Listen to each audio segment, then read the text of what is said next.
Hello, friend. Welcome to Science for Sleep. There's a quiet puzzle that lives inside many of us. A soft contradiction that never quite resolves. It sounds something like this. I know I'm an introvert, but sometimes I don't feel like one. You might feel it when you're among people. You enjoy them. You really do. You speak, you listen, you laugh in the right places. Sometimes you even carry the room, lead the conversation, brighten the moment. You know how to show up, you care, you give, you connect. But when it's over, even if it went well, even if it felt natural, something slips downward in your system. Something sighs. The world gets just a little too loud, and you begin to crave quiet again. Not because the moment was bad, but because it asked something of you, something real, something draining. Or maybe the confusion comes from others, people who describe themselves as introverted, but don't seem that way at all. They're bubbly, they speak easily, they're the first to arrive and the last to leave.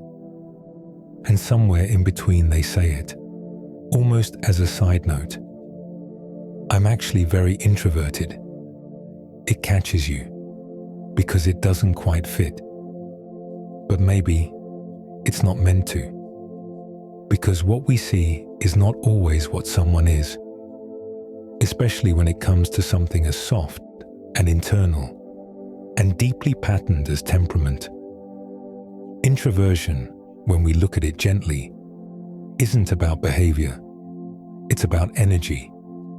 It's not about whether you're confident or social or skilled with people. It's about what happens to your system while those things are happening and after they're done. In the language of science, introverts often show higher levels of cortical arousal, meaning their brain is already more alert, more stimulated, more on by default. So when input arrives, sound, conversation, light, movement, interaction, it fills the system faster. And once it's full, it begins to overflow.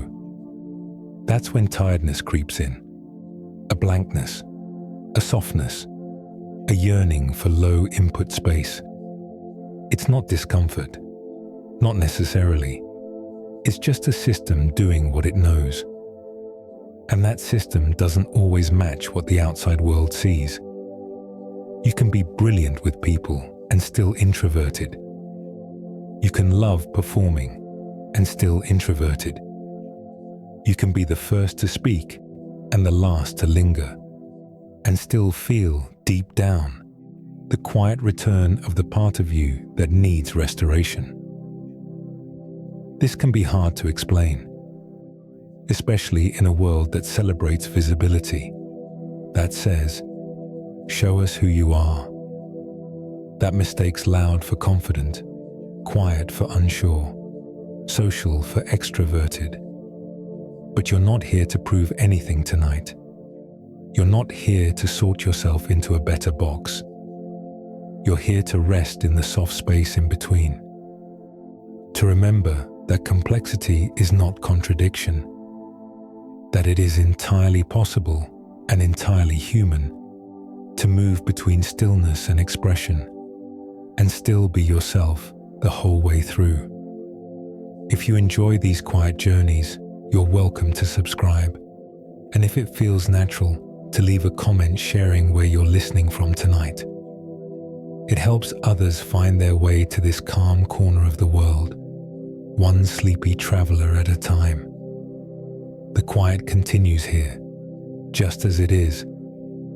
So let's begin softly, with the part of you that wonders, the part that doesn't always match the story you've told about yourself, the part that shines sometimes and vanishes sometimes and doesn't always ask why. You don't need to define yourself here. You only need to feel seen. I'm glad you're here. And maybe that's where the uncertainty begins.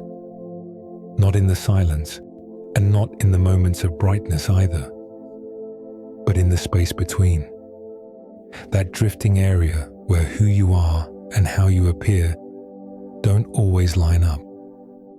Where someone calls you outgoing, but you're already feeling the pull inward. Where someone says you're not introverted, and it doesn't quite feel like a compliment, even if it's meant to be, because it's not about being mislabeled. It's about not being seen, not fully, not clearly, not with softness. You might find yourself wondering about it at the end of a long day, after a stretch of speaking or hosting or carrying something for others. You remember smiling, laughing, being present. Maybe you were even energized for a while. But now, your system feels low lit. Your inner space has cooled and quieted. You need softness, slowness, less. And it's hard to explain why. Because you did well, you connected, you showed up, and yet, it cost something. That's the part no one sees. That's the part that makes you wonder. It might feel like being two different people. One who can walk into a room and fill it with stories, and one who walks out quietly when the stories are done. One who leads the meeting, and one who dreads the hallway small talk afterward. One who loves people deeply, and one who doesn't always want to be around them. And both are real, both are valid. You are not switching masks. You are not faking anything. You are simply shifting into different expressions of the same system. A system shaped by comfort, context, and capacity. Science has names for some of this. It tells us that introverts are more sensitive to stimulation, not in a fragile way, but in a saturated way. The nervous system collects input quickly and holds on to it longer. So while conversation might begin with curiosity and warmth, it can gradually fill the space inside, like water slowly rising in a still glass. And eventually, that glass reaches its brim. Not because anything was wrong, but because fullness has its own quiet weight. This is why environment matters, why context changes everything. In small circles, introverts often feel safe. In familiar spaces, they may laugh more freely. When the purpose is clear, to teach, to perform, to help, they can radiate with surprising ease. These aren't exceptions to their temperament. They are reflections of safety, predictability, meaning. When the world makes sense, the energy flows. When it doesn't, it recedes. And that's what others sometimes miss, because the behavior looks the same.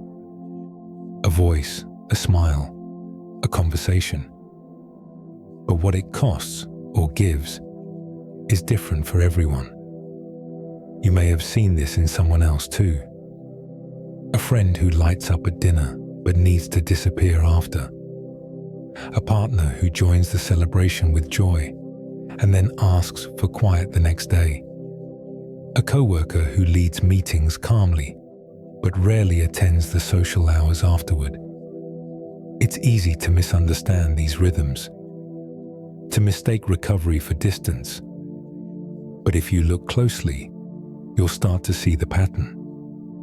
The rise, the glow, the gentle withdrawal. And maybe you've learned to do it too, this careful balancing. This way of moving between how you feel and what is needed. You step forward when called.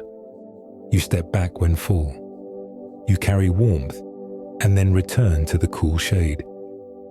That too is a kind of intelligence. Not the kind measured by speed or charisma, but by awareness. Knowing how far you can go before quiet calls you back. And knowing that when it does, you don't have to argue with it. You only have to listen. Because this in-between space, the one you move through again and again, doesn't make you less real. It doesn't dilute your identity.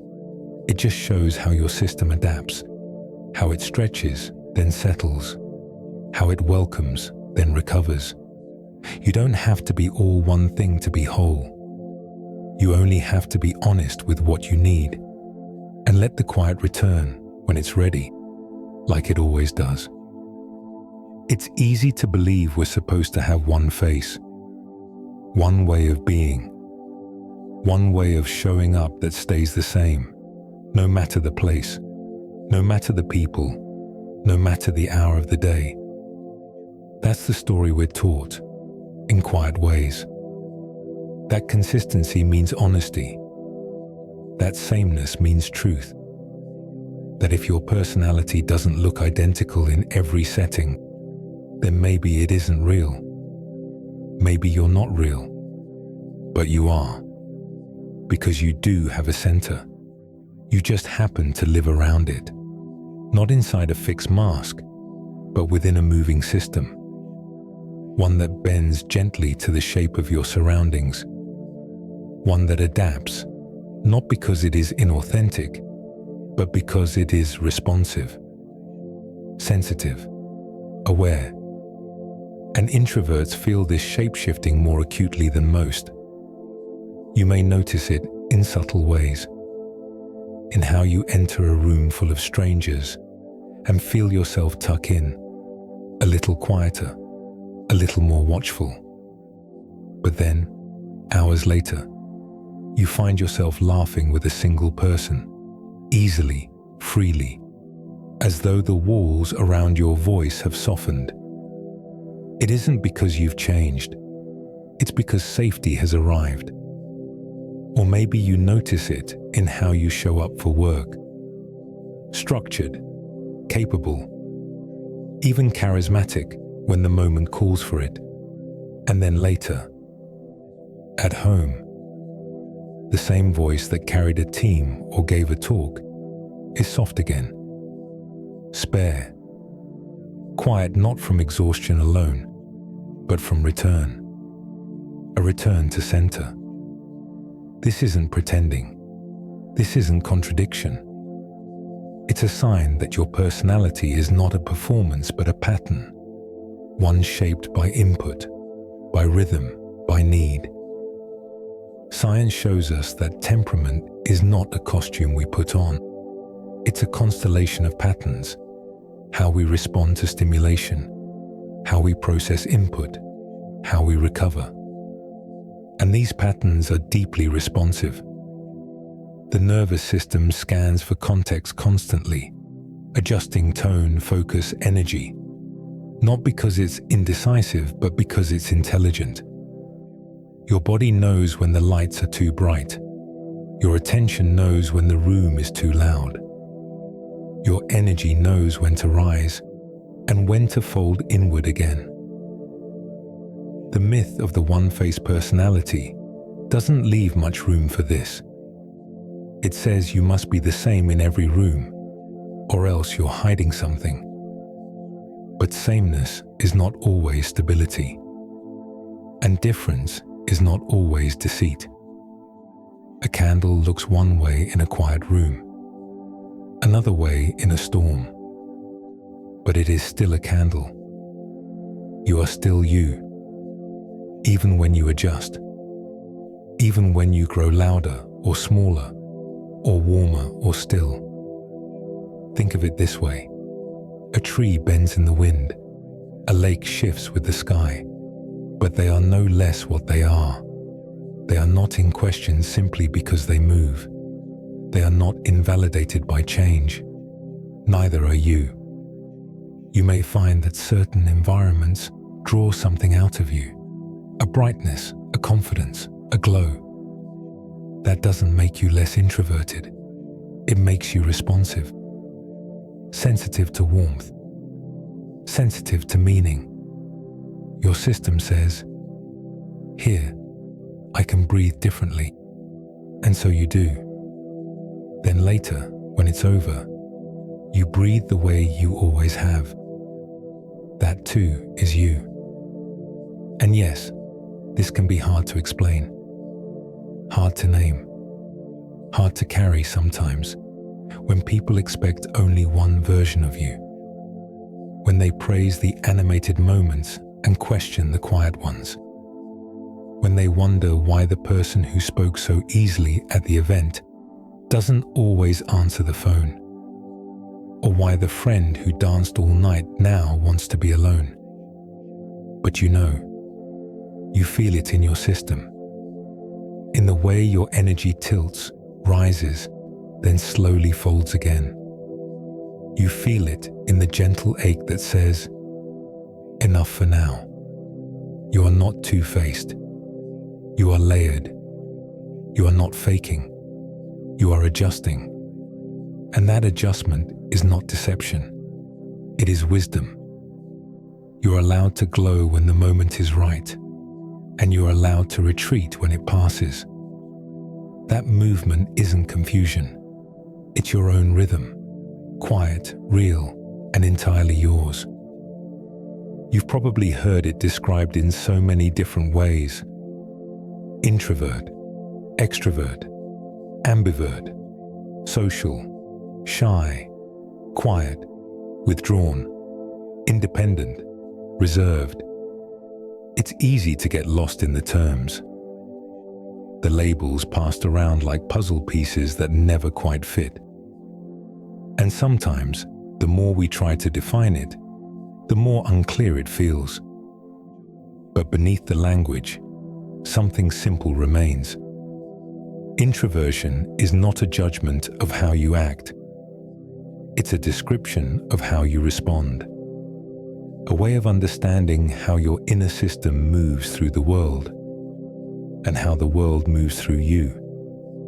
If extroversion leans outward, into stimulation, into brightness, into input, introversion leans inward, not away from others, not in fear or avoidance, just inward, toward internal rhythm, quieter spaces, slower pacing, fewer sources of stimulation at one time. It doesn't mean you dislike people, or that you're timid, or antisocial, or shy. Those are different things, different systems, different stories. Some introverts are shy. Others are bold. Some are emotionally reserved. Others lead with openness.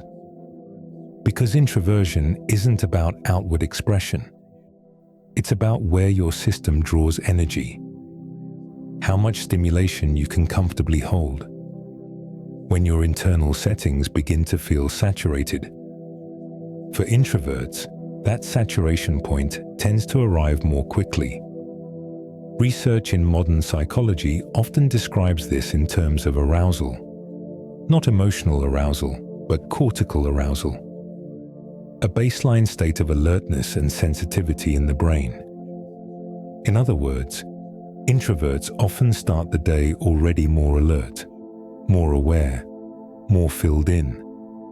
So it takes less input to tip their system into a state of too much. This isn't a flaw. It's just a different setting. It's why introverts may feel drained after a short conversation, even if it went well, or why a bright room with background noise and voices feels subtly exhausting, even if no one is asking much of them. It's why, after a long day of doing nothing particularly intense, they might still feel deeply tired, because their system has been absorbing the world at a higher sensitivity the whole time. This is what people miss when they try to equate introversion with shyness. Shyness is often about fear. The fear of being judged or rejected, especially in social situations. But introversion isn't fearful. It's perceptive. It notices. It takes in more, earlier, and more deeply. In fact, Many introverts are not afraid of people at all. They enjoy them, love them, thrive on connection, but in a way that needs space around it. They want depth, not volume. They want slowness, not distance. They want intimacy, not avoidance. There is a softness to this pattern, a kind of internal attunement. And once you begin to notice it, you can see it everywhere. In the way a conversation partner pauses, then thinks, then speaks. In the way someone at a gathering steps to the side, not because they're excluded, but because they're rebalancing. In the way someone might seem completely immersed in the group, until suddenly they aren't. And it's not because they don't care. It's because their energy has quietly shifted back inward, like a tide moving out. For introverts, this return is not a retreat. It's a regulation. It's the body saying, let's restore, let's soften, let's come back down. And it happens in all kinds of ways.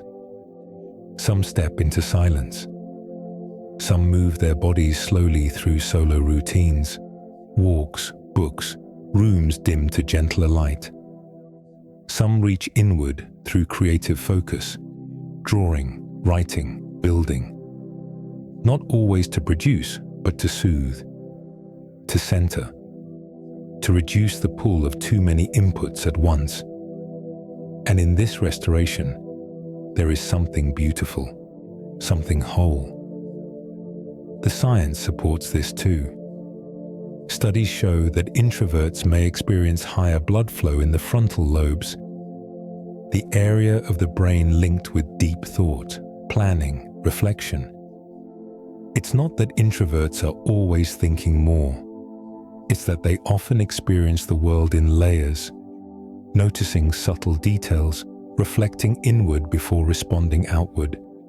Their brain isn't quiet, it's full, and that fullness seeks calm places to settle.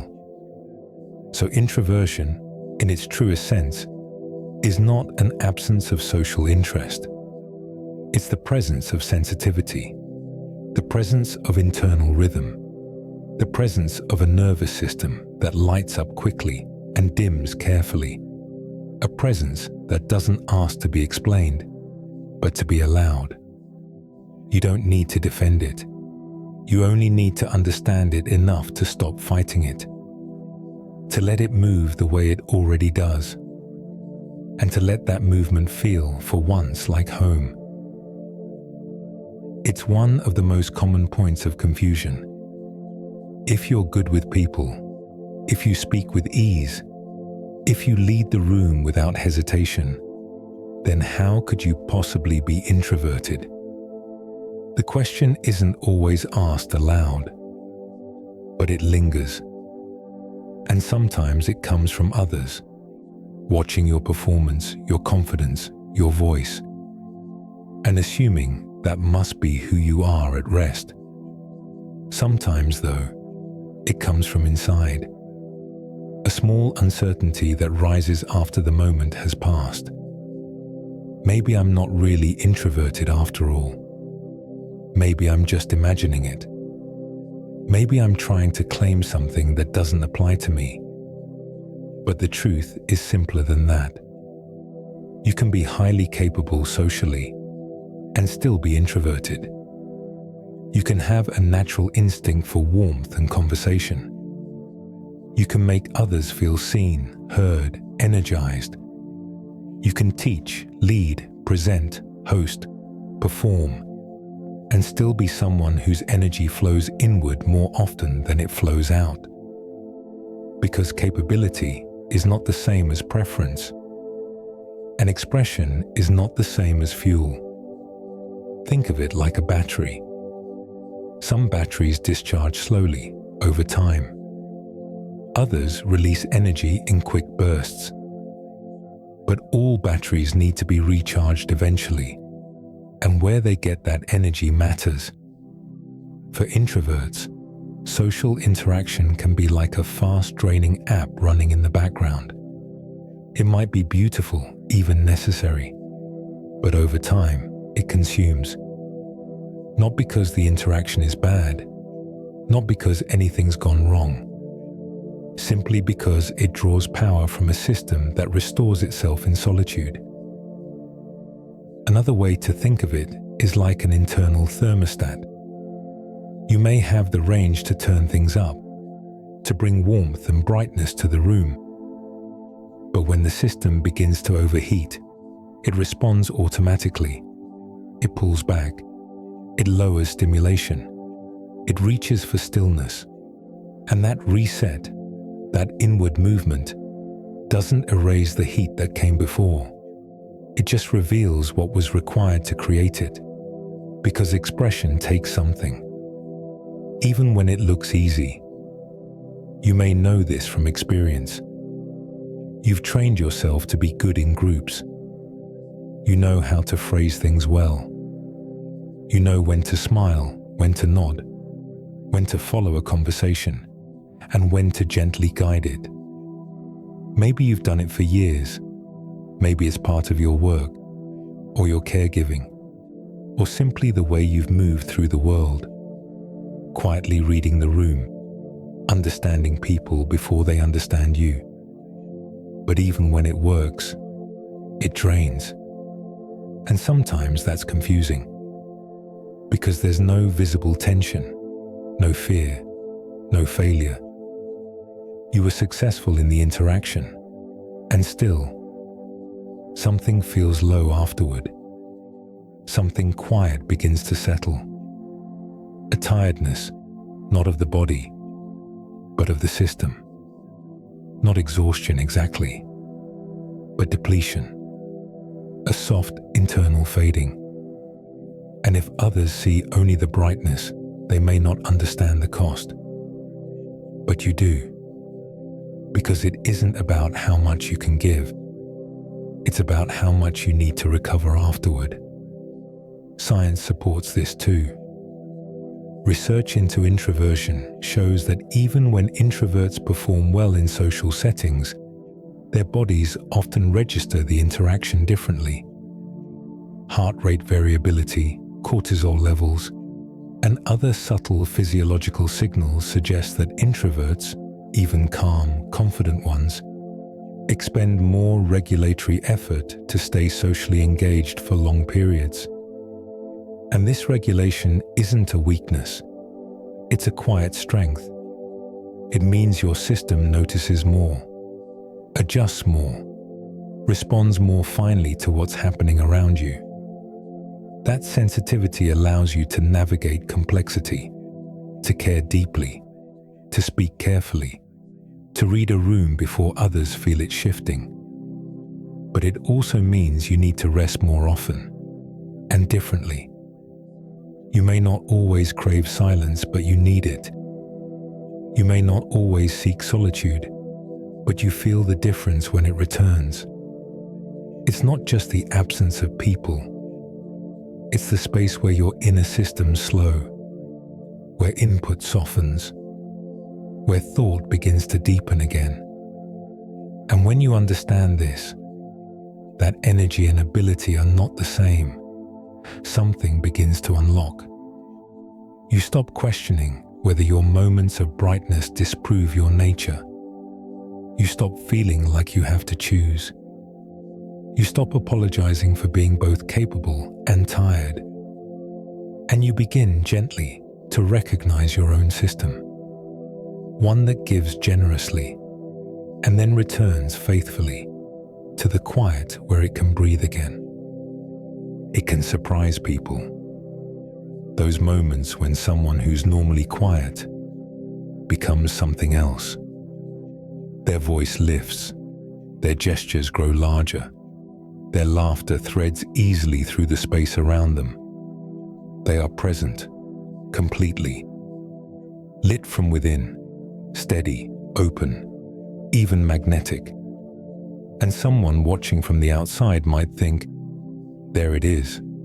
That's who they really are. But it isn't that simple. Because that brightness isn't the opposite of introversion. It's the expression of safety, of alignment, of meaningful connection. It's not the mask falling away. It's the right conditions appearing. And under the right conditions, introverts can glow. You may know this pattern well. In a group of strangers, you're reserved, observing, watching for rhythm, waiting for something real. But then, something shifts. The conversation narrows, sharpens, slows.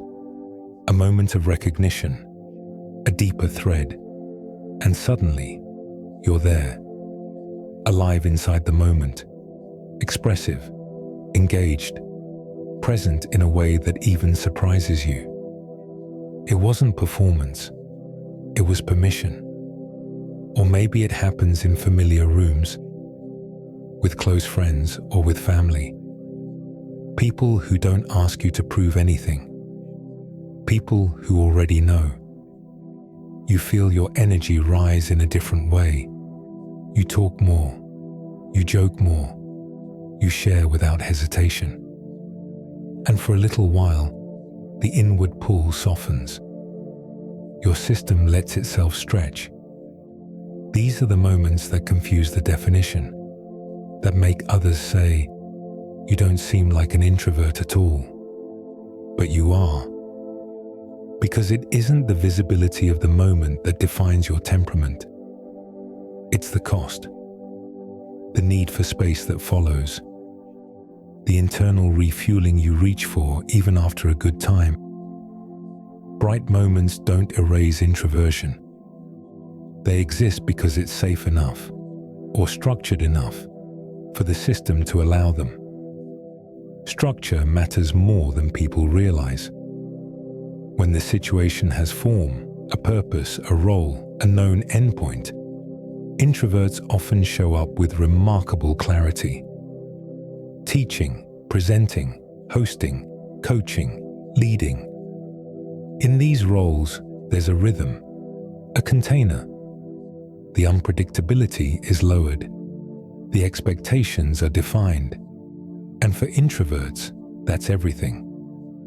Because the unpredictability of social settings, the open-ended energy, the shifting cues, the subtle micro-decisions, that's what often tires the system most. Not people, not noise, but uncertainty. When you know what's expected, your energy becomes available again. It stops bracing, it stops scanning, and it starts to flow. Many introverts discover this accidentally, during a class presentation or a performance or a work meeting they didn't think they'd enjoy. But once the role is clear, something unlocks. The voice steadies. The focus sharpens. The quiet depth becomes outward clarity. And people say, "You're such a natural. You don't seem shy at all." And maybe you aren't. Maybe you never were. Maybe you're just someone whose system needs structure before it opens. Someone who doesn't bloom in every light, but grows beautifully under the right one. One-on-one conversations are another safe haven. There's depth there. Predictability. Room to pause. Introverts often find their fullest selves in these settings. The maskless versions, where eye contact lingers and ideas have time to stretch. It doesn't mean they want to be alone all the time. It means they want to be with others in a way that feels anchored.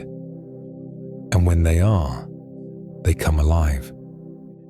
That aliveness doesn't mean their personality has changed. It means their nervous system has settled enough to share energy instead of conserving it. And when the moment is over, whether it was warm or wild or wonderful, they will need to step back. Not because they are overwhelmed, but because they gave something real. And now they need to return. This cycle of quiet, expression, recovery, is not a contradiction. It is a rhythm, a quiet system rising to meet the moment and then settling again. So if you've ever wondered why you light up in some rooms and fade in others, or why someone you know seems vibrant one night and unreachable the next, you're not looking at a confusion. You are looking at context and at the beauty of someone who gives their energy carefully, not always, but fully, when the moment feels right. And when they do, you're seeing something true, not a performance, but a pattern made visible. Brief, maybe, but real. There is a quiet reason for all of this. For the fullness you feel after too much talking. For the brightness that flickers out after too much light. For the gentle but urgent need to return to less, even when everything around you seems fine. It begins inside, not in your thoughts, not in your habits, but deeper than that, in your wiring, in the way your system is built to respond to the world. Introversion, at its core, is not a choice. It is a sensitivity, a different set point in how your nervous system processes stimulation. And that difference begins with chemistry. We all carry circuits of motivation and attention, systems that light up when something exciting happens, when we connect, explore, win, create, impress. And one of the most well-known chemicals behind that lighting up is dopamine. Dopamine is often called the reward neurotransmitter, though that's not the whole story. It's involved in seeking, in wanting, in craving, in energizing us toward action. It makes certain experiences feel bright, desirable, worth moving toward. And here's where the difference begins. Extroverts, as a group, tend to have more responsive dopamine systems. Their brains light up more vividly in response to rewards, social praise, novelty, external stimulation. It fuels their engagement. They want more of it. They feel lifted by it. Introverts, by contrast, don't seem to get the same kick. Their dopamine systems respond less strongly to the same stimulation. It's not that rewards are meaningless. It's just that the system isn't as excited by them. And when dopamine is flowing fast, at a party, in a crowd, in a loud room, the introverted system can quickly feel overloaded. It's like the brightness is turned up too high. Not painful, but too much. And when there's too much, the system begins to protect itself. It withdraws, not emotionally, but neurologically. The brain starts filtering input more aggressively. The body starts craving stillness. The internal voice grows louder, and the external world starts to feel like noise. This is part of what makes overstimulation feel so subtle and so real. It isn't just that you're tired after a long day of interacting. It's that your system has been metabolizing more input than it seems. Small things accumulate. The constant passing of expressions, words, expectations. The hum of activity around you. The lights, the voices, the movement. It may not look intense on the outside, but on the inside, you've already hit full. And there's another system involved too, where dopamine is about external rewards. Another neurotransmitter, acetylcholine, supports inward focus. It's linked to concentration, reflection, memory, internal attention. And research suggests that introverts may be more tuned to this quieter pathway. They find satisfaction not in stimulation, but in depth, in sitting with one idea for a long time, in immersing themselves in one project one feeling, one person. This doesn't mean they dislike excitement. It just means their system prefers a slower rhythm. One thing at a time. Fewer doors open, more space between them. And when too many doors open at once, the system grows tired, not just emotionally, but neurologically. The nervous system is always tracking, always adjusting, always deciding, how much input can I hold right now? And for introverts, that threshold tends to be lower, not because they're fragile, but because they're full. More sensitive to sound, to brightness, to interruption, to novelty. Even joy, even laughter, even success, when they arrive too fast, too often, too unfiltered, can drain the system rather than lift it. It's like walking into a beautiful room that's just a little too loud. You love what's happening, but you can't stay long. The volume is not a failure, it's a signal. And sensitivity is not a flaw, it's simply a different setting. A finely tuned system that responds faster and more deeply to the world. And when you begin to understand that, not just as an idea, but as a fact of your body, the confusion softens. You stop wondering if you're just being dramatic. You stop apologizing for the days you need more space. You stop trying to override the signals that were never wrong to begin with. Because your system is not betraying you when it needs rest.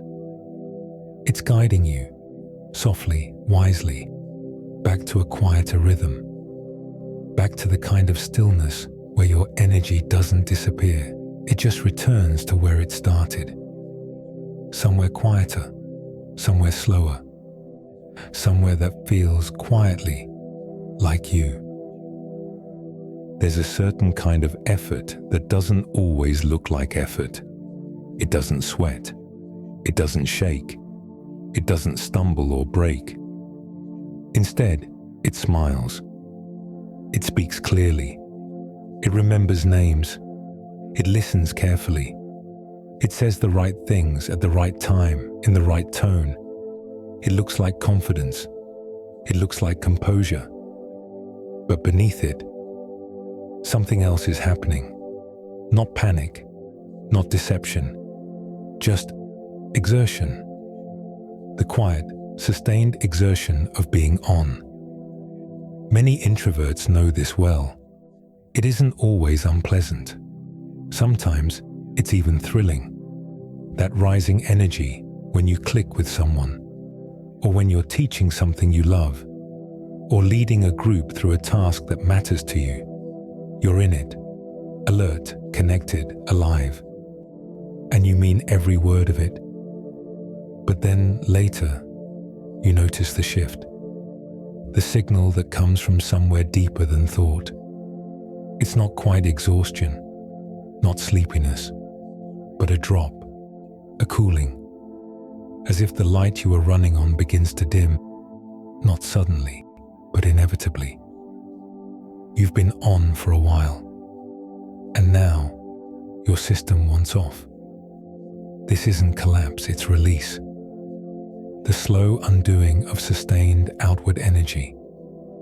And for introverts, that shift can come quickly, sometimes unexpectedly. One moment, you're animated, present, bright, and the next, something changes.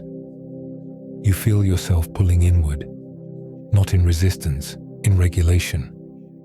The social mask, if it was even a mask, begins to slip.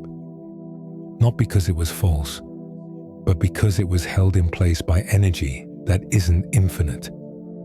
That energy was real, but it was borrowed. And now, it's returning home.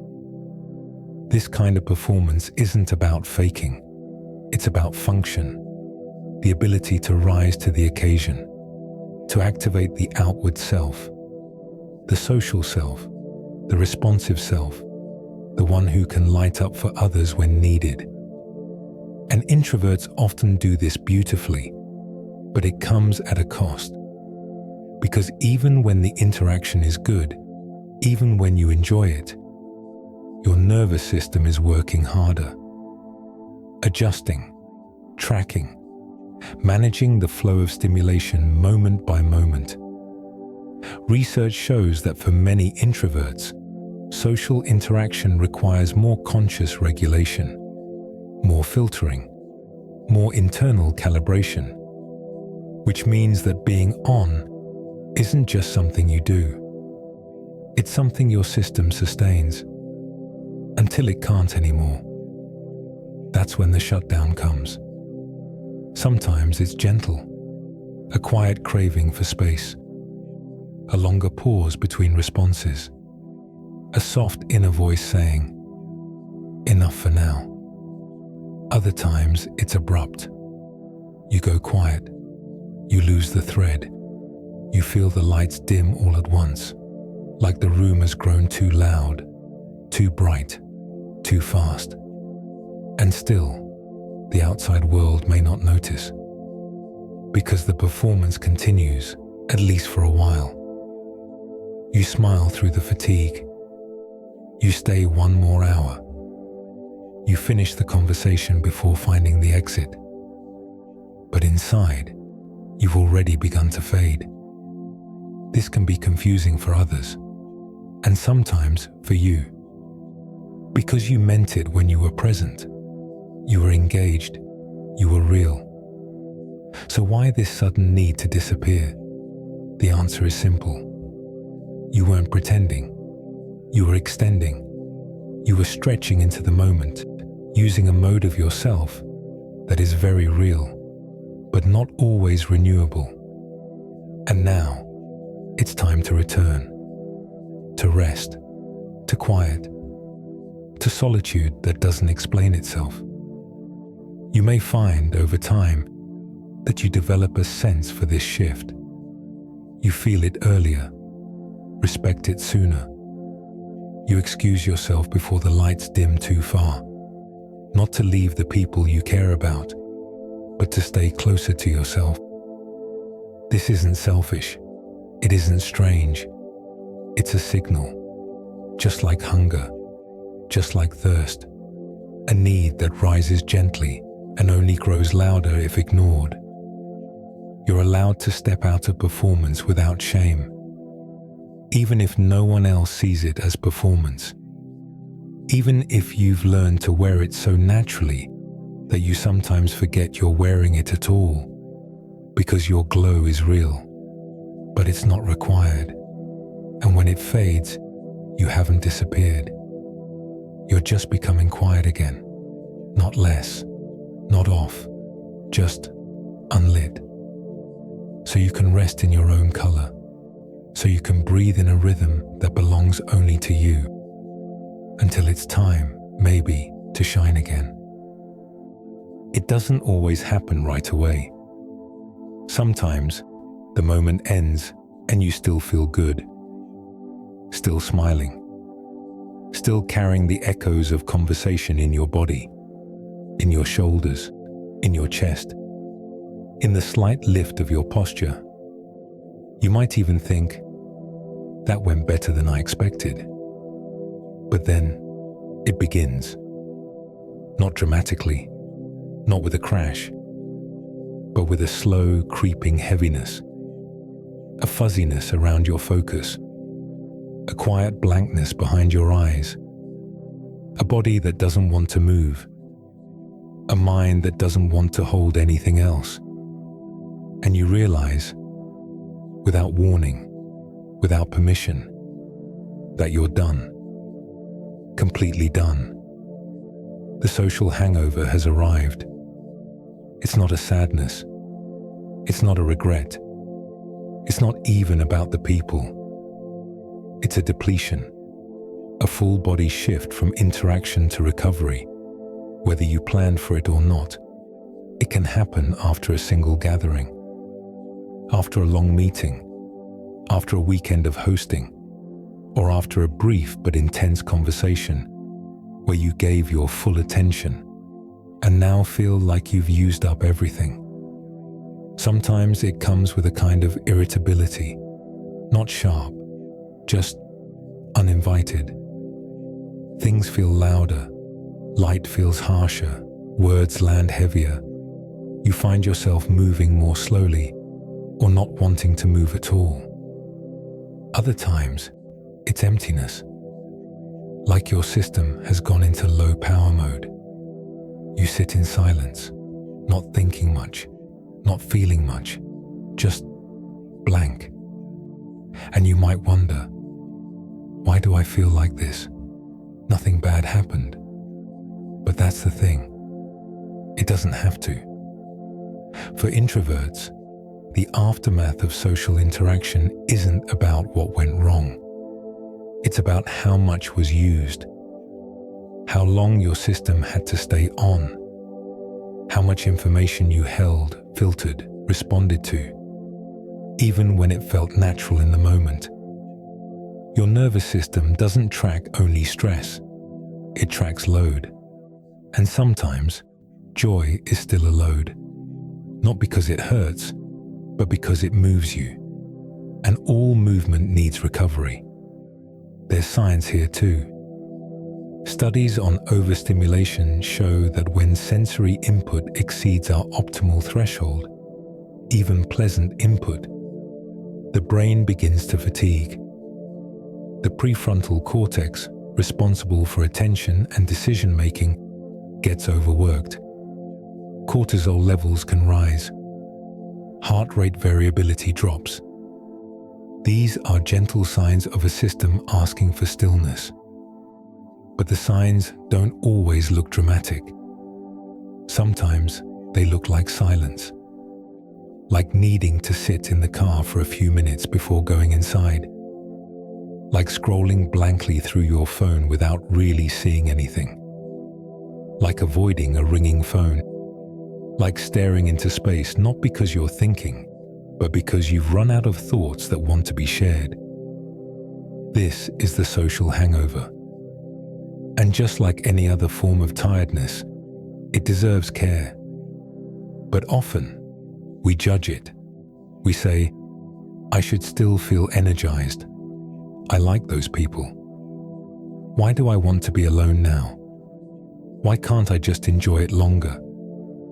And we turn a normal pattern into a personal failure. But it isn't failure. It's rhythm. Input, response, recovery. That's all it is. And when you stop resisting it, when you let the low tide come in without guilt, you begin to notice how wise it is. Because the quiet doesn't mean you're broken. It means you've felt everything. And now your system wants to hold nothing for a while. Not forever. Just long enough for restoration. Long enough to settle the waves that move through you. Long enough for your breathing to slow again. You may find comfort in small rituals during this time. Dim lights, gentle sound, a blanket, a favorite chair. Something repetitive with your hands, folding, sorting, moving without pressure. You're not doing nothing. You're rebalancing. Let the others continue. Let the world hum onward for now. You're not behind. You're not missing out. You're returning. Not from something bad, but from something full. And now, you are empty. Not hollow. Just ready to refill on your own time. That's the shape of it. Not a collapse. Not a wall. A quiet wave. Not saying stop, just slow. And in the slowing, you begin to feel like yourself again. Not the self who gave or showed up or lit the room. The other self, the one who waits and restores and comes alive not in noise, but in the moment the noise is finally gone. Some systems are louder than others. Not people. Systems, cultures, workplaces, schools, social circles, cities, platforms, environments built, often without thinking, to favor brightness over stillness and noise over nuance. And if you've ever felt out of sync in those spaces, you're not imagining it. The modern world, in many of its structures, leans toward extroversion. It rewards quick answers, outward confidence, instant engagement, visible enthusiasm. It likes action, response, presence. It likes people who speak first and pause later, who stay on longer, who thrive in motion. None of this is wrong, but none of it is neutral either.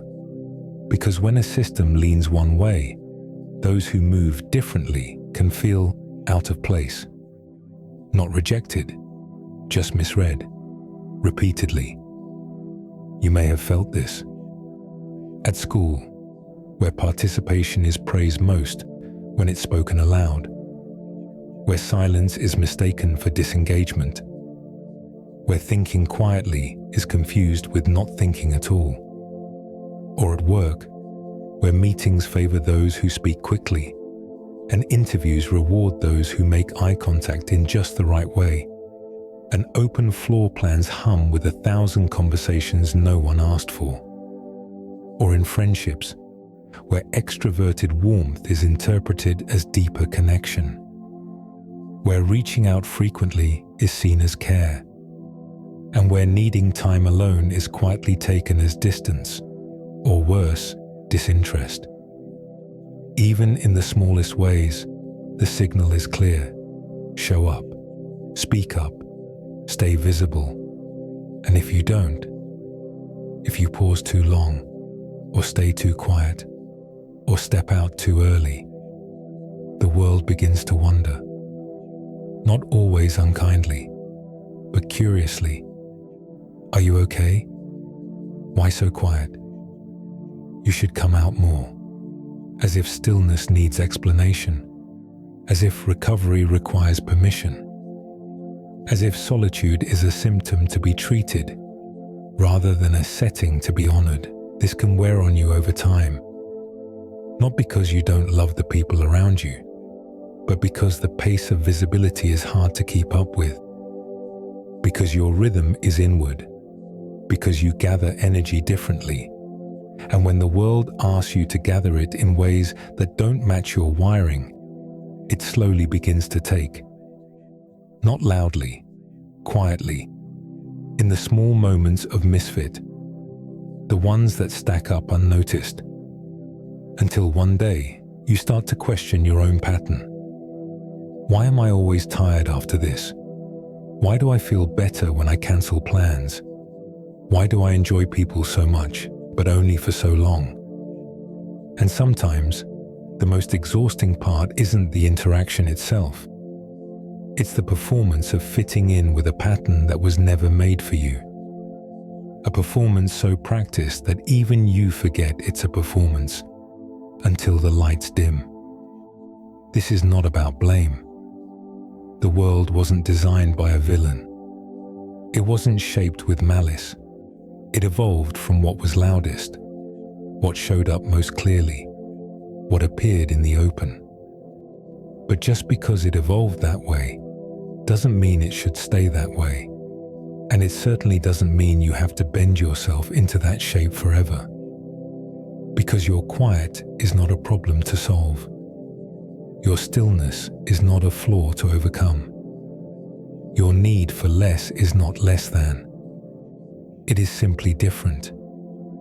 And the more you understand that, the more clearly you begin to see, the easier it becomes to move through this extroverted world with gentleness. You stop trying to explain your rhythm to everyone. You stop apologizing for leaving early. You stop forcing yourself to match a pace that never fit your body. And instead, you make room. A little more room in each day for how you actually feel.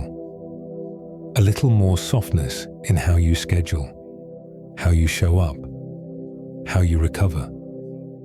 You begin to walk through the world with your sensitivity, not against it. And in doing so, you slowly begin to build spaces, even small ones, where introversion isn't something to defend. It's just something to be, quietly, naturally, entirely enough. In a world that may still be loud, but that no longer gets to define who you are. There is a difference between being alone and being lonely, but it's a quiet difference. And not everyone sees it.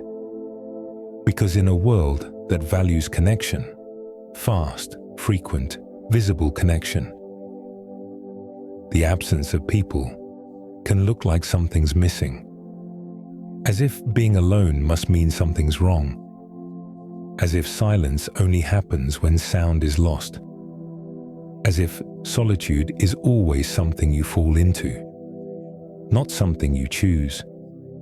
But for many introverts, solitude isn't something that happens to them. It's something they return to, not as a retreat from life, but as a rhythm of living.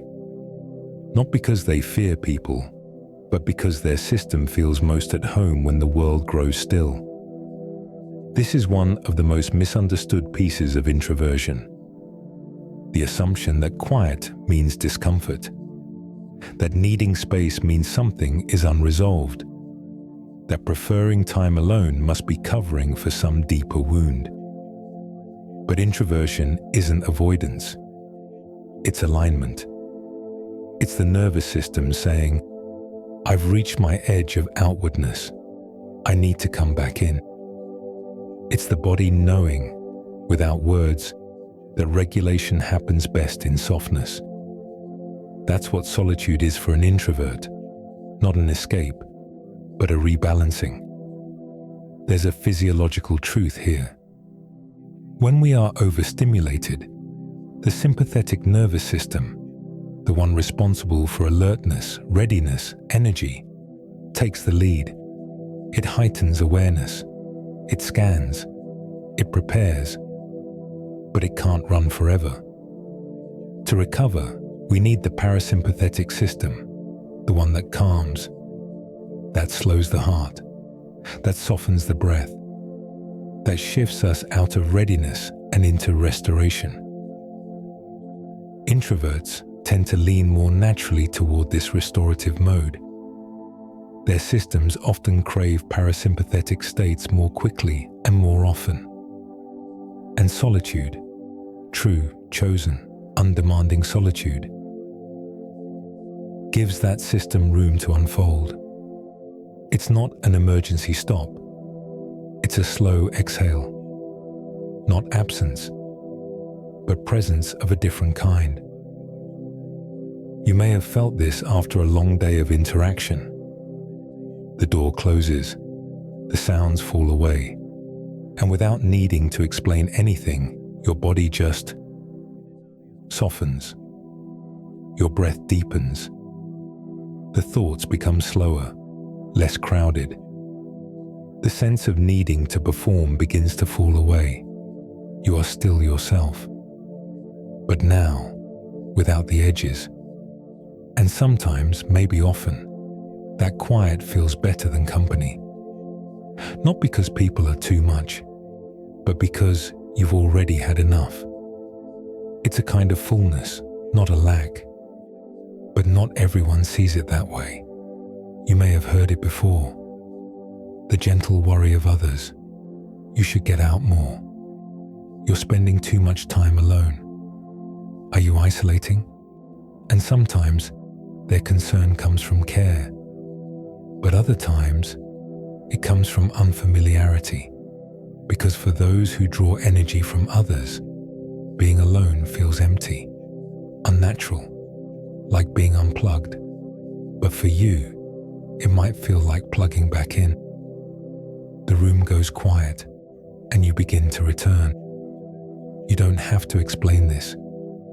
You don't have to justify needing space, even when you've had a good day. Even when the people you love want more of your time. Even when your life is full. You can still want less, Not less love, not less meaning, just less input, just fewer threads to hold at once. And in that wanting, there is no fear, just a shape that fits you better. Not everyone finds quiet to be silence. Some find it to be home. Not everyone finds space to be loneliness. Some find it to be permission. Not everyone finds solitude to be a sign of something wrong. Some find it to be the most honest version of themselves. If that's you, even sometimes, you're allowed to trust it, to protect it, to build your life gently around it, to step back when you need to and not call it quitting, to slow down and not call it falling behind, to enjoy your own company and not call it being alone. You are not hiding. You are not avoiding. You are regulating. You are returning to the place where your breath moves freely, to the room that asks nothing of you, to the rhythm that doesn't need to be earned, just honored and followed, softly, quietly, as you always have. You don't have to pick a side. You don't have to decide once and for all whether you belong in the quiet or the bright, whether you're an introvert who just happens to talk a lot, or an extrovert who loves time alone, or someone who doesn't know where they land, because everything seems to shift depending on the day, the room, the hour, the need. If that's you, you're not inconsistent. You're not confused. You're not doing it wrong. You're just human. And humans, most of us, live on a spectrum. It's easy to forget that, especially when the words we use to describe ourselves feel like boxes, labels with edges, categories with rules. Introvert, extrovert. You must be one or the other. You must stay in the line you chose. And anything outside of that line must mean you don't know yourself well enough, or haven't figured it out yet. But that isn't how personality works. And it certainly isn't how you work. The idea of ambiversion, someone who leans toward both introverted and extroverted tendencies, isn't new. It simply didn't always have a name. But the science has been clear for a long time. Very few people are purely one thing, and most of us, quietly, naturally, shift depending on the situation. You may be deeply energized by one-on-one connection, but still feel lit up at a party with the right people. You may love to speak publicly about something meaningful, but still need days of solitude afterward. You may go weeks barely reaching out, and then have one day where you feel endlessly social, and none of it means your personality has changed. It means you are responding to life, to mood, to timing, to safety, to season, to how well you've rested, to whether the energy you give will be received, or whether you feel like you're pushing uphill. This responsiveness isn't indecision, it's attunement, and it's deeply human. There's a softness in knowing that you don't have to define yourself by your outermost expression. You don't have to be quiet all the time to be introverted. You don't have to love parties every time to be extroverted. You're allowed to contain both preferences and still know who you are. Introversion is not about isolation. Extroversion is not about volume. And ambiversion is not about being neutral or in between. It's about movement, flexibility, the ability to shift depending on what the moment needs and what you need. Think of it like a sliding window that opens and closes depending on the temperature. Some days, your system lets in more. You feel open, warm, engaged. Other days, the window narrows, not from fear, just from rhythm, just from the honest shape of how much is enough. You're still in the same house. You're still you, just adjusting the opening. Many people discover this slowly, over years. They may think of themselves as introverts, only to find they sometimes crave a crowd. Or they may identify as extroverts, only to realize that too much social time leaves them weary in a way they can't explain. This doesn't mean they've been wrong. It just means identity is a resting place, not a fixed point. You can land somewhere for a while without needing to stay forever. What matters is not which word you choose. What matters is how well your choices support you, how clearly your rhythms are honored, how kindly you speak to the part of yourself that needs different things at different times. You are not here to pass a personality test. You are here to live. And living means flexing, means rising and settling, reaching and returning. It means learning that you don't always need a label.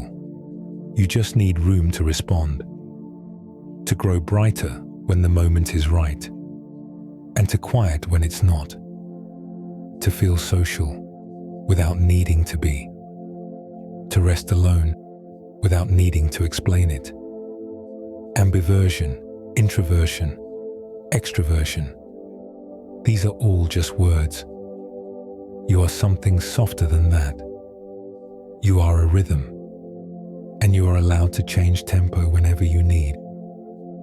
You can enjoy people and still feel tired afterward.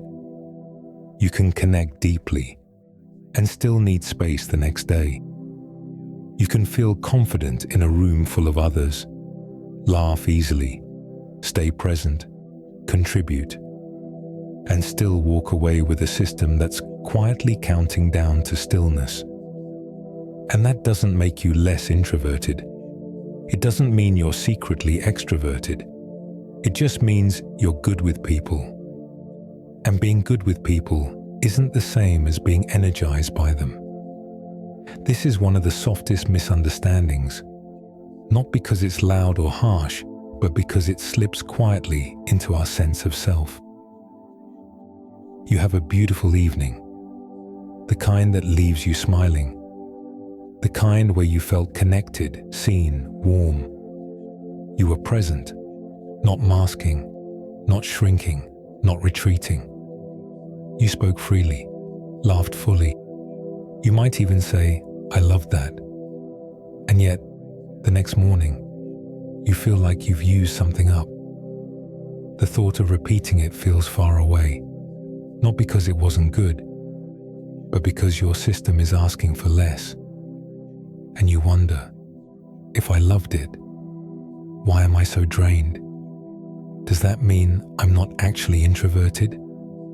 Or not really social? Or not built for this at all? But here's the truth. Joy is not the same as fuel, and pleasure is not the same as restoration. You can love a moment and still feel spent by it. You can be deeply social and still deeply introverted.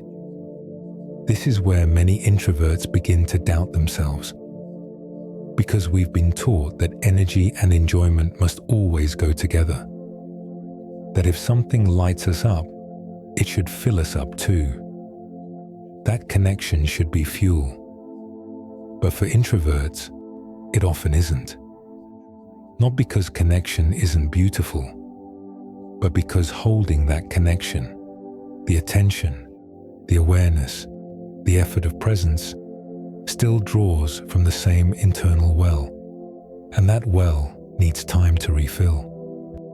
So when someone says, "But you seem so social," or "You're so confident," or "You don't seem like an introvert at all," what they're often responding to is your ability, not your wiring.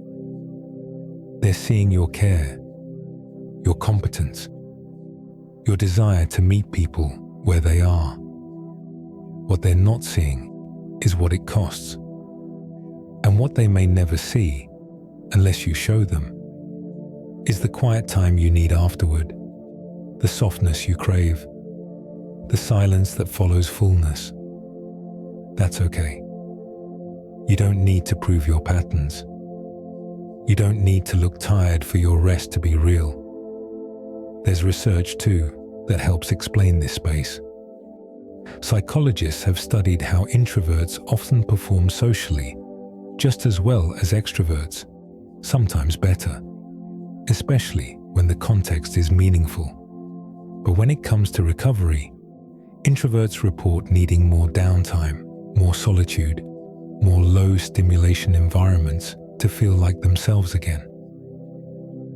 One study found that introverts sometimes enjoy social events even more than they expected, but that didn't change their recovery needs. The joy was real. The fatigue was too.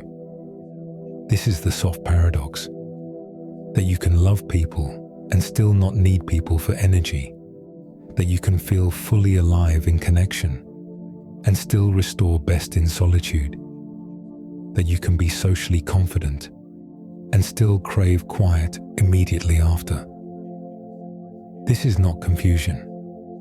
It's just your system doing what it does best, responding honestly, and that honesty deserves protection. You're allowed to say, "That was lovely, and now I need time alone." You're allowed to have social skills and still build boundaries around your energy. You're allowed to celebrate moments of ease and light without using them as evidence against your introversion. They are part of you, but they are not all of you. The rest lives in the spaces that follow. The decompression, the silence, the moments when the stimulation drops low enough for your breath to deepen again. That's the pattern, and it's a wise one. Not broken, not mismatched, not confusing, just human, just yours.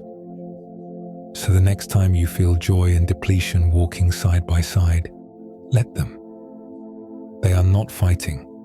They are simply passing through you in their own time. Each one true, each one real, each one welcome. There's a certain kind of presence that doesn't arrive loudly. It doesn't need the spotlight. It doesn't chase the room. It doesn't lead with noise or push for space. And yet, when it enters, things change. A conversation deepens.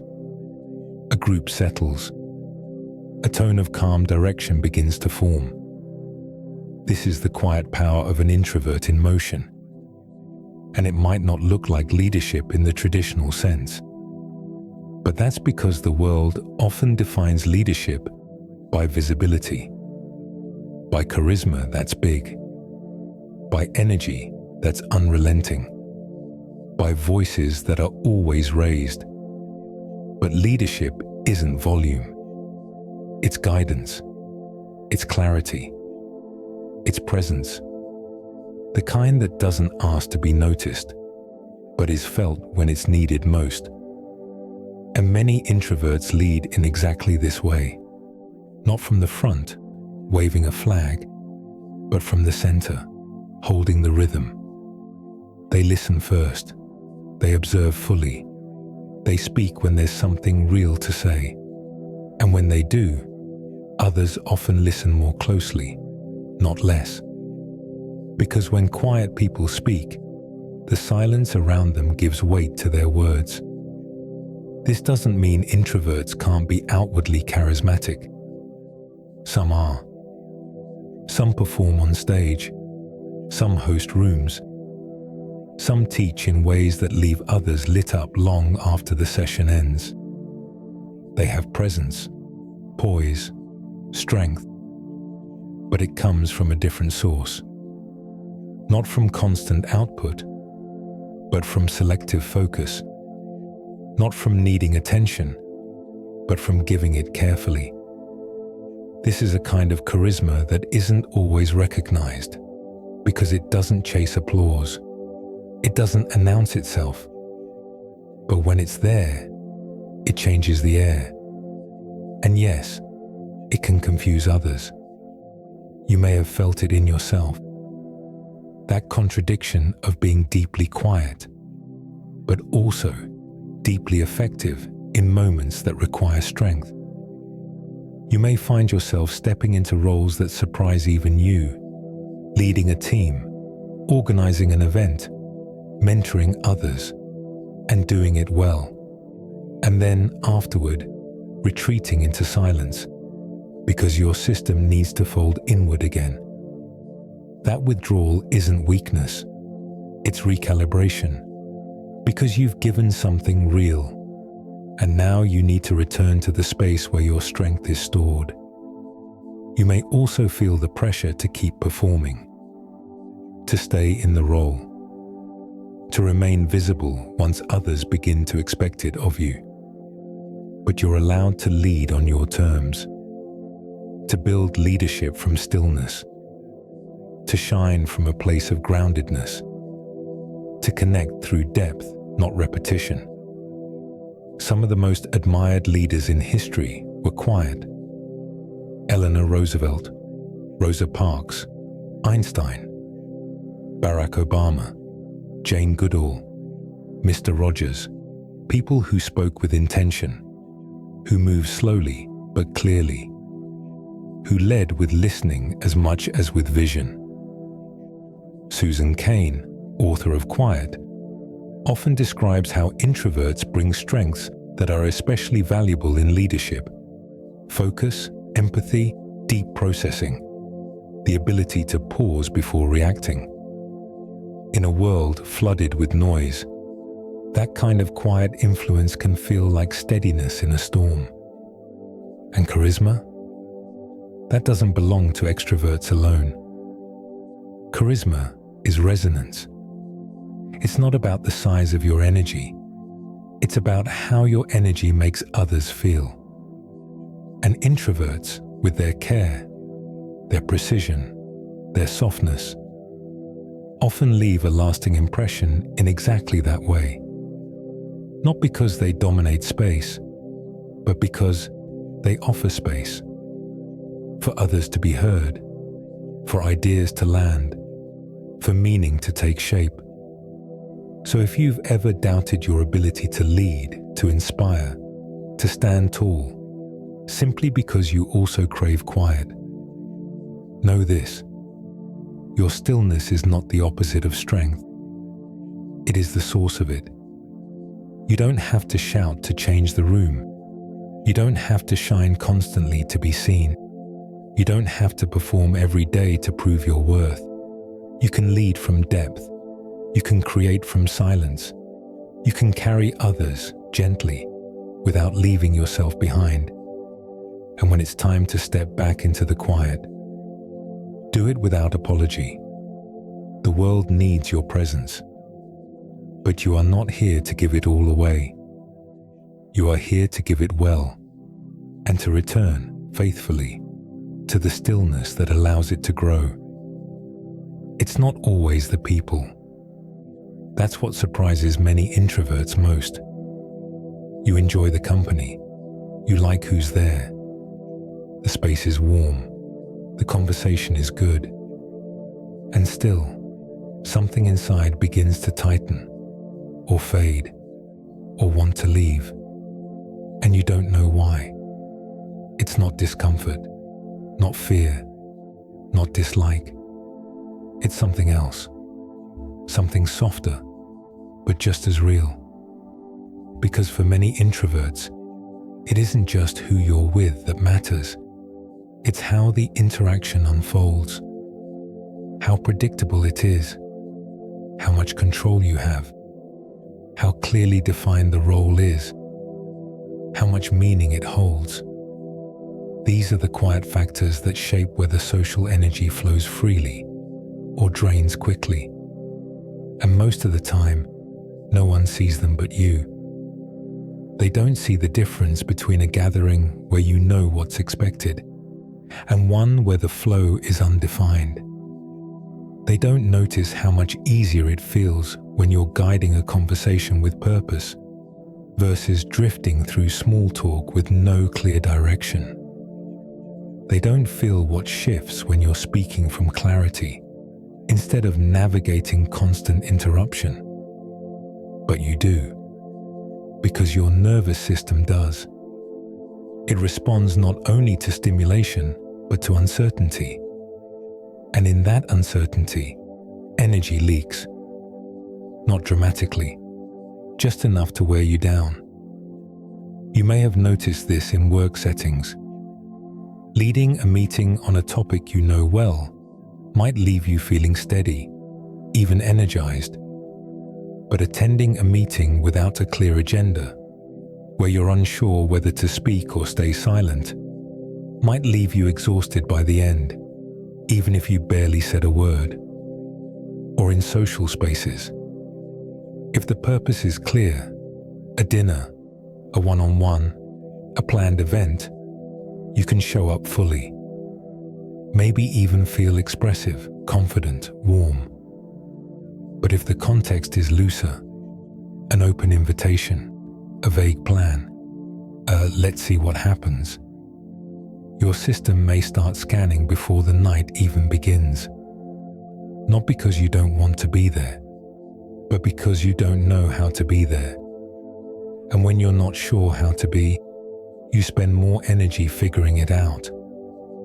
That's the part others rarely notice. They see the behavior, the moment you light up or go quiet, but not the conditions shaping it, not the invisible calculations your system is constantly making. How long will this last? When will I be able to step away? Do I have to carry the conversation, or can I rest in it? What is expected of me here? These aren't anxious thoughts. They're regulatory ones. Your mind and body trying to locate safety in structure, meaning in interaction, a shape that feels holdable. Because when you do have that structure, that predictability, that sense of control, something changes. You come alive. The uncertainty fades. Your focus sharpens. Your social energy flows more easily because it's no longer working just to stay balanced. You're doing something. You have a role. There's a beginning, a middle, and an end. And for introverts, that kind of clarity often matters more than we realize. It's not people you're avoiding. It's ambiguity. Not connection you fear, but the feeling of losing your footing inside it. And once that's named, there's relief. You can stop blaming yourself for feeling drained after a nice time. You can stop wondering why some events feel fine and others feel like too much. You can stop pushing yourself into open-ended situations that leave you scrambled inside. And instead, you can choose differently. More one-on-one time, more structured roles, more meaningful conversations, more environments where the expectations are clear. Not to shrink your world, but to shape it gently around what allows you to expand. Because your presence isn't limited. It's just sensitive to context. When that context offers you predictability, when your role is clear, when the space is safe, you don't hide less. You need to hide less. And your natural social energy can flow without the leaks, without the static, without the second guessing. It's not about control for the sake of perfection. It's control for the sake of comfort. Clarity, not rigidity. Shape, not restriction. And when you have that shape, you don't need to force your expression. It arrives on its own, quietly, naturally, like breath returning to rhythm, like you returning to yourself, in a space that finally fits. there is a kind of attention that doesn't rush. It doesn't jump from tab to tab, voice to voice, moment to moment. It doesn't skim the surface, hunting for the next thing. It sinks, slowly, fully, and once it settles, it stays. This is the kind of focus many introverts know well, not because they try harder, but because their system prefers it. It leans toward depth. It wants fewer inputs, more time, less interruption. It wants to go inward, not to escape, but to connect, to understand, to stay. It may show up in your work, the way you can lose yourself in a project, not for minutes, but for hours. The way time disappears when you're immersed in something that holds your attention. A page, a problem, a sound, a thought, a thread you follow all the way to the bottom. It may show up in your conversations, not in group chatter where words tumble too fast to hold, but in the kind that narrows gently. One voice, one story, one moment at a time. And in that stillness, your attention grows soft and full. It may show up in your imagination, the inner places you go when the outside world quiets, the rooms you build in your mind, the pictures, ideas, memories, and plans that you can walk through without needing to speak a word. This ability to hold, to notice, to stay, is one of introversion's great advantages, and it begins with lower stimulation thresholds. As we've explored, introverts are more sensitive to input, which means their systems reach fullness sooner. But it also means they can become absorbed more easily in fewer things. A single task is enough. A single person is enough. A single idea is enough. The world doesn't have to be loud to feel rich. It doesn't have to be crowded to feel meaningful. In fact, when the volume lowers, something opens. The nervous system stops scanning, stops adjusting. It begins to settle into a parasympathetic state, that soft, regulated place where deep attention becomes possible. Not darting attention, not scattered interest, but a long, continuous wave of focus. You may have felt this as a kind of flow, the way your body softens, the way your breath evens out, the way you forget the clock, forget yourself, forget the performance of being present, because now you are present, fully. This kind of attention is not a coincidence. It's how you're wired, and it's something the modern world doesn't always recognize, because it's quiet. It happens behind the scenes. It often looks like stillness, or even withdrawal, but it's not emptiness, it's depth. And that depth brings strength. It brings the ability to solve complex problems without rushing to answer.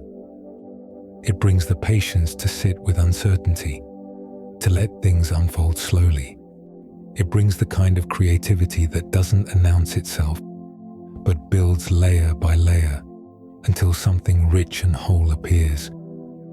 It brings emotional presence, the capacity to truly hear someone, to absorb what they're saying, to stay with them without trying to fix or redirect. It brings steadiness.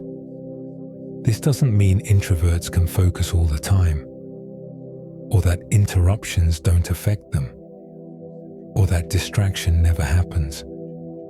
But it means their natural rhythm supports long-form engagement, if they're given the space. And that's the key. If they're given the space. Because deep focus doesn't survive under pressure. It needs room, time, privacy, trust. It needs protection from noise, and not just literal noise, but the noise of urgency, the pressure to switch gears, the constant demand to be reachable, responsive, available. You're allowed to protect that space, to carve it out intentionally, to say no, not because you don't care, but because your attention deserves its own home. To go slow, not because you're behind, but because that's where your strength gathers. You don't have to force yourself into fast thinking. You don't have to keep up with everyone else's pace. You're allowed to go under, to drop below the surface, to live in the slow current where clarity waits. Because that current, that ability to hold steady in a distracted world, is not a flaw. It's a gift, one that doesn't always shine in a meeting, or sparkle in a group chat, or shout across a room. But give it time, give it quiet, and it will give you something lasting in return. Insight, connection, creation, all shaped, slowly, all found below the surface, exactly where you've always known how to go. It's a quiet question, not always spoken, not always formed in words, but felt again and again, in the space after you've shown up in a way that surprises even you. If I can do that, am I really this? If I enjoy speaking in front of people, does that mean I'm not introverted? If I led the room, if I made them laugh, if I stayed longer than I thought I would, was I wrong about myself? This is a moment many introverts meet, especially those who've spent time learning about who they are. It can feel like a kind of unraveling. You've built this sense of identity. I am quiet. I am inward. I prefer calm to chaos. But then, something happens. You come alive in a social moment. You shine. You enjoy the noise. And later, you wonder, was that me too? The answer is yes. It was you. But it wasn't all of you. Because no moment can contain your whole self. You are not just the stillness. You are not just the brightness. You are the movement between them. And that movement is not confusion. It's rhythm. We are taught, too often, that personality is a label, that once you name it, introvert, extrovert, ambivert, highly sensitive, you must fit that label every day, that if you act outside the lines, the identity stops applying. But that's not how the self works. You are not one moment. You are a pattern across time, a deep, subtle line that weaves through many shapes, but never loses its direction. You may perform well one day and need silence the next. You may retreat for a weekend, then suddenly crave connection. You may love solitude deeply and still be moved by the electricity of a good conversation. None of that makes you less real. It makes you human, because you are not a switch. You are a system, and systems respond to context, to safety, to meaning, to rest, to season, to love, to all the things that shape your nervous system in ways you can't always predict. And sometimes, your system surprises you. Sometimes, the version of you that shows up in a moment feels brighter than you expected, louder, quicker, more expansive. That doesn't mean you were wrong before. It just means you have range. You are not just a single tempo. You are a rhythm with room to rise. And when you do rise, when you stretch into that outward space, you don't leave your quiet behind. It's still there, waiting, ready to catch you when the moment settles again. That's how you know who you are, not by the height of your energy, but by the shape of your return. Where do you go when it's all over? Where does your system feel most like itself? That is your home. That is your anchor. That is the place you move from, even when others are watching the movement itself. So when the question rises, if I can do this, am I still that? Let your answer be soft. Yes, and yes. You are still introverted, even if you sometimes shine. You are still grounded, even if you occasionally soar. You are still you, even if others only see the version of you that rises. The truth is, you don't need to pick a mask. You don't need to explain the shifts. You don't need to freeze yourself in a single state just to make others comfortable. You're allowed to be full of contradictions that aren't really contradictions at all. You're allowed to be expressive without being extroverted, quiet without being withdrawn, responsive without being inconsistent. You're allowed to feel uncertain about your identity and still trust that it's unfolding in the right direction. Because identity doesn't come from forcing yourself into shape. It comes from noticing the shape you return to, again and again, quietly, softly, honestly. The shape that doesn't need an audience to exist. Just a little time, a little space, and the permission to be what it already is. You are not always the same shape. Sometimes your energy lifts. Sometimes it folds. Sometimes your attention turns outward, gathering, speaking, reaching. And sometimes it returns inward, slowing, quieting, asking for less. This is not contradiction. It's the rhythm of your system. A living, sensing system that moves through the world with remarkable sensitivity, constantly adjusting to what's around you and what's within you. And like any system, it rises and then it settles. You may have felt it rising. That gentle internal hum when something draws you forward. When your body lifts just slightly, alert, ready, energized. The moment before you speak. The moment before you enter the room. The moment before your name is called. This is your sympathetic nervous system at work. The part of your body that engages when it's time to activate. It helps you focus, perform, show up.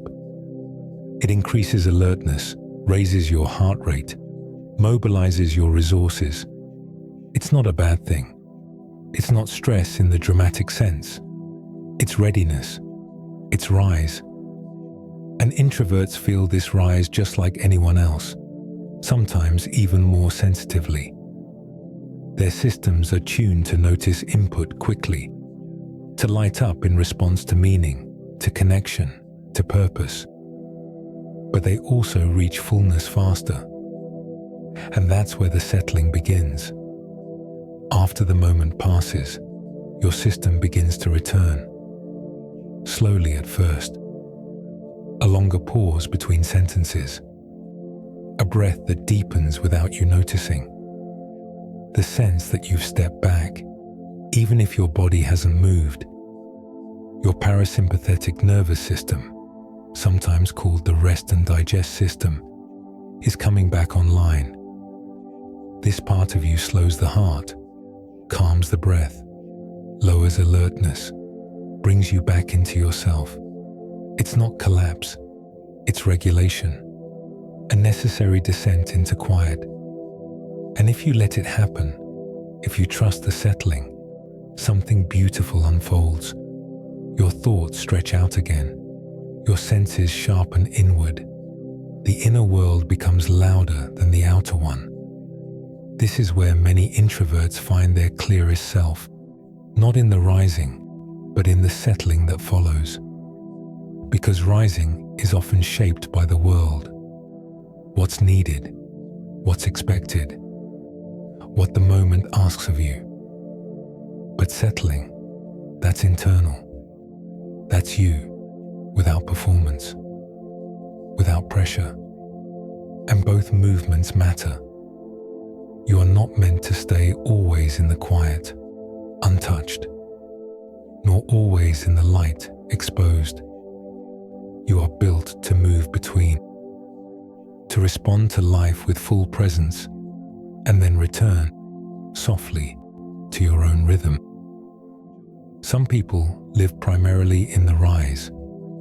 They thrive on stimulation, on novelty, on forward motion. And others, maybe you, live closer to the settle. You can rise, absolutely, but you do so carefully, and for a reason, and not forever. You are a system that climbs when it's called to, and rests fully when it's done. And that rest is not optional. It's not lazy. It's not weakness. It's not the cost of being sensitive. It's the balance of being sensitive. Because when you don't allow yourself to settle, when you try to stay on for too long, your system begins to strain. You feel it as irritability, as fatigue, as fog, as a strange kind of hollowness that has no name, only weight. But when you do allow it, when you let your body soften, your attention drop, your voice go quiet, something in you aligns again. You return to baseline, to calm, to self. You are not disappearing when this happens. You are recovering. You are coming back to the place that allows you to rise again, but only when it's right. So if you've ever wondered why your energy feels so different before and after an event, why your inner state shifts so fully from presence to withdrawal, why you feel most like yourself when no one is asking anything of you, know this: it's not mood, it's not moodiness, it's the natural curve of your nervous system. A wave, a breath, a cycle of engagement and recovery that has always been yours. You do not need to fight it. You only need to follow it. Let it rise, let it settle, and know that both movements are you, not a performance, not a failure to be consistent, just the shape of a system, doing what it was always meant to do. There's a moment that comes after the rising, after the conversation ends, after the lights dim, after the last guest leaves, or the screen goes dark, or the door finally clicks shut behind you. And in that moment, something shifts, not all at once, but gently. Your shoulders drop, your eyes grow softer, your body begins to speak in the language it knows best. Silence, slowness, stillness. This is the call to retreat, not out of fear, not out of avoidance, out of rhythm. And you're allowed to answer it. You do not need to explain your recharge. You do not need to justify the quiet you crave. You do not need permission to slip out early, or say no to plans, or choose the evening with no agenda. You're allowed to protect your system, because that's what retreat is. Not hiding, but protecting. Not because people are too much, but because your energy is finite. Because your attention is valuable. Because your body is doing the work of sensing and adjusting all day long, and eventually it needs space to come home. But we are not always taught this. We are taught to keep going, to show up for one more thing, to respond to one more message, to stay longer because it's polite or expected or not that hard. And so we override the signal. We say yes when we already feel the system dimming. We stay upright when all we want is to lie still. We talk when the words are no longer flowing from ease, but from effort. And in doing so, we chip away at something sacred, not just energy, but truth. The truth of how we function, the truth of how we recover, the truth of what it means to listen to the self before it begins to shout, because it will shout if ignored long enough. The early signals are soft, a blink that lingers, a subtle ache in the jaw, the instinct to step away for just a moment longer than usual, and then they grow louder. Irritability, sensory overload, emotional fatigue, the sense that you've left the room, even though your body is still in it. But retreat does not have to be dramatic. It can be quiet, preemptive, gentle. It can be the decision to keep your calendar light, to leave the gathering before your system begins to fray, to rest on the day when nothing is technically wrong, but everything inside you whispers, "Not today." This kind of care often goes unseen. It doesn't look like self-care in the way we're sold it. It's not a bubble bath or a day off with pictures. It's quieter. It's in the way you let yourself cancel, even though part of you feels guilty. It's in the way you don't apologize for needing silence after holding space for others. It's in the way you tell someone, "I love this, and now I'm going to go be alone for a bit," and let that sentence end without over-explaining. That's retreat too, and you are allowed to claim it. Not as avoidance, not as failure, as return. You don't need to have a reason that others understand. The feeling is reason enough. Your body knows when it's full. Your mind knows when it's tired. Your spirit knows when it wants nothing but a room with no input. So give it that. Give it softness. Give it quiet. Give it the gentle exit. You do not owe every version of yourself to every room. You can arrive fully and still leave before you're empty. You can love people and still choose to be apart from them. You can care deeply and still need time to be no one's caretaker at all. This is not withdrawal, it's restoration. It's the moment where your breath becomes yours again, where the noise falls away, not because you pushed it out, but because you stepped out of it, lovingly. Let yourself go there, back to the space where your thoughts stretch long again, back to the pace that fits your nervous system, back to the version of you that doesn't perform or speak or solve, but simply rests. No explanation needed, just presence, just return, just the truth of who you are, unfolding again in peace.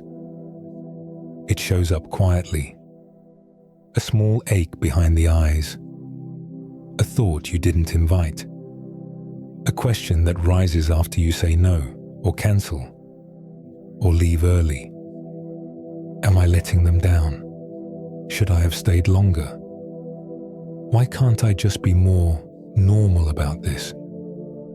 This is the guilt, not the sharp kind that screams, just the gentle hum beneath your choices. A whisper that says, you should be doing more time, more effort, more presence, more reach, more yes. And for introverts, this guilt often builds slowly, from years of small moments. The friend you don't text back fast enough, the party you say no to again, the call you let go to voicemail because you just don't have the energy. None of it comes from a lack of care. You care deeply. That's part of the weight. The fact that you do want to be available, that you love people, that you want to say yes, that you enjoy connection, just not constantly, not endlessly, not without pause. But the world doesn't always understand that kind of rhythm. It rewards constancy. It praises availability.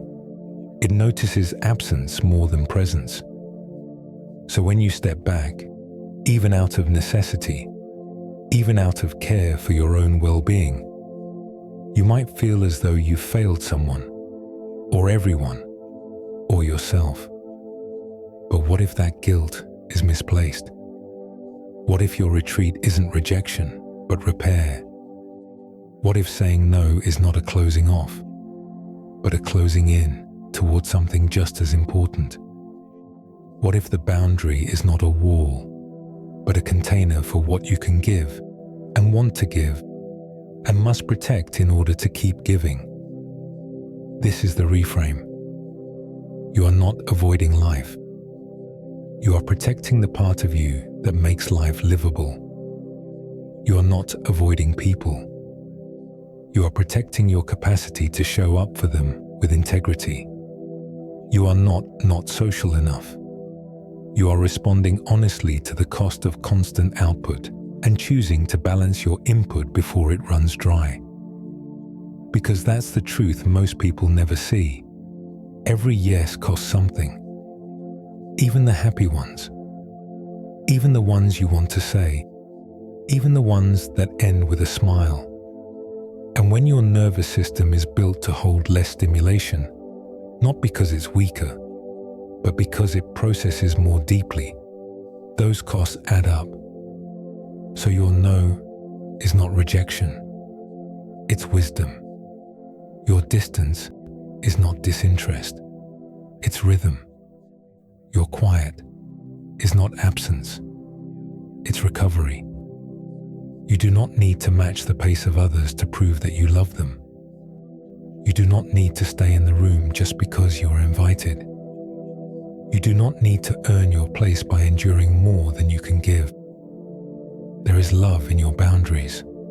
There is care in your absence. There is truth in your silence. And if guilt still shows up, as it often does, let it pass like weather. Don't fight it. Just recognize what it is, a learned response to a world that misunderstands rest, and then gently release it. Return to the part of you that knows how to care without overextending. Return to the part that knows when your presence stops being a gift and starts being a performance. Return to the part that loves fully and leaves when full. You are not broken. You are not selfish. You are not disappointing anyone who truly sees you. You are simply learning to live in rhythm with your own capacity, to trust your system, to honor your energy, to build a life that doesn't punish you for needing less. You don't owe constant access. You owe presence that is real and rest that is protected. That is not withdrawal. That is not failure. That is balance. That is love, shaped into something sustainable. So let the guilt soften. Let it lose its grip. And let your boundaries feel like what they've always been. Not distance from others, but a way to stay close to yourself. Let's pause here, not to sum up, not to finish, but to soften, to return quietly to the heart of it all. You've heard a lot by now about introversion, about expression, about energy and recovery and rhythm, about the moments you shine and the moments you vanish, about how you rise and how you settle, about the complexity that lives inside you and refuses to stay in one shape for too long. And maybe, along the way, something inside you started to loosen, just a little. Maybe a knot of self-doubt began to untangle.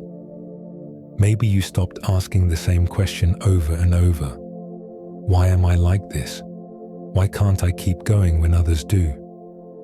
Why do I need so much space, even from people I love? Or maybe the question was sharper than that. Am I broken? Inconsistent? Am I doing something wrong? So let's answer that now. Clearly, softly, fully. No, you are not doing it wrong. You are not failing. You are not faking. You are not broken.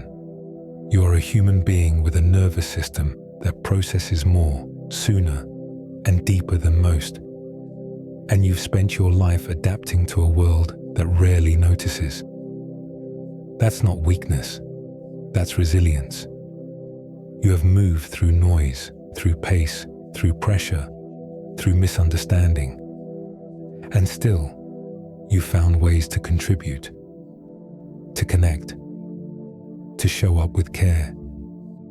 You've learned how to stretch yourself when needed. You've learned how to return when possible. You've built bridges between your energy and the expectations around you, sometimes at a cost only you could feel. And still, you kept going. Not because you had to, because you cared. That caring doesn't make you less introverted. It makes you generous. But generosity has its edges. And part of your work now, the gentle work of self-trust, is to learn where those edges are, not to harden them, but to honor them. Because within those boundaries, something true is waiting. Your rhythm, your pattern of rise and fall, of presence and pause, of offering and rest. You are not a contradiction. You are not confused. You are a complex system with multiple settings, and all of them are real. All of them are yours.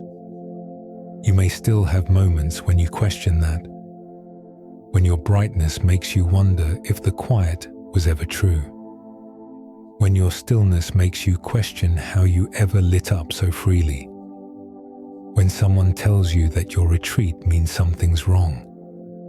But when those moments come back here, to the knowing you now carry, the knowing that you are consistent across time, not across every moment, that your behavior may shift, but your core remains steady, that you are not defined by how you perform in public, but by how you return in private.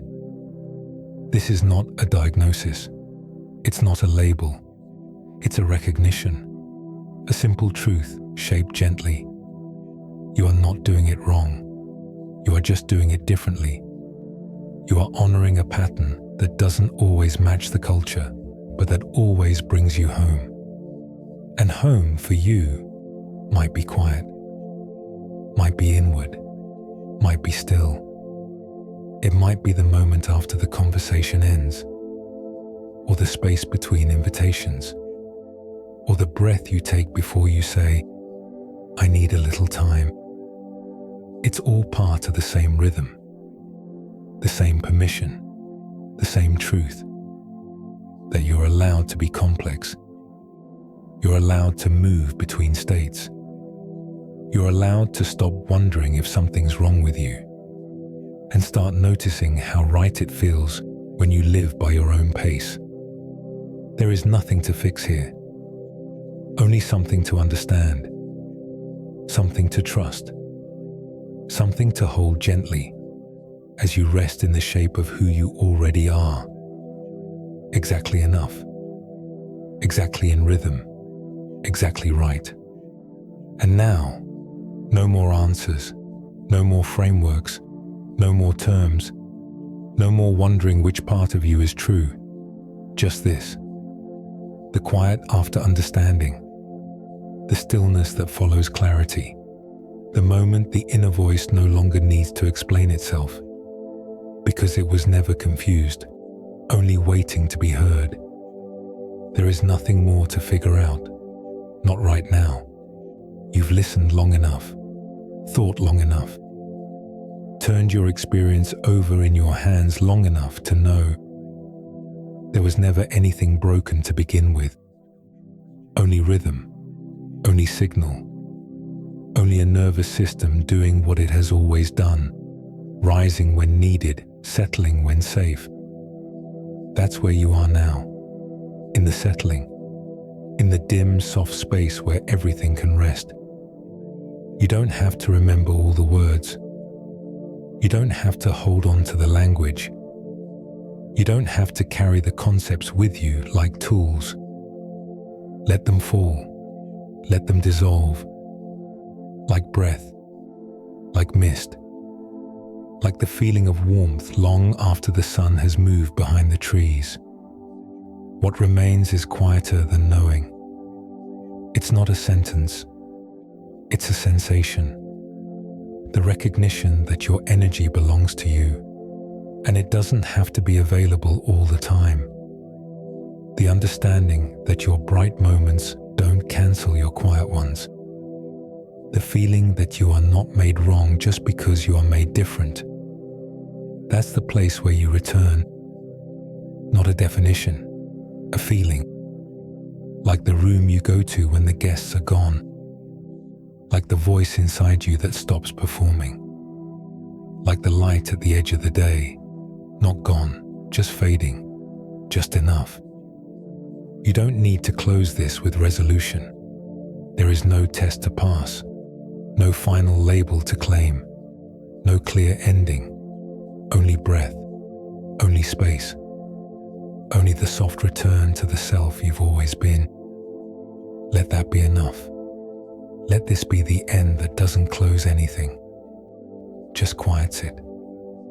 Let the questions go dim. Let the answers loosen. Let your system fall gently back into rhythm, back into the pace that feels like you. No more effort, no more explanation, just presence, just quiet, just home.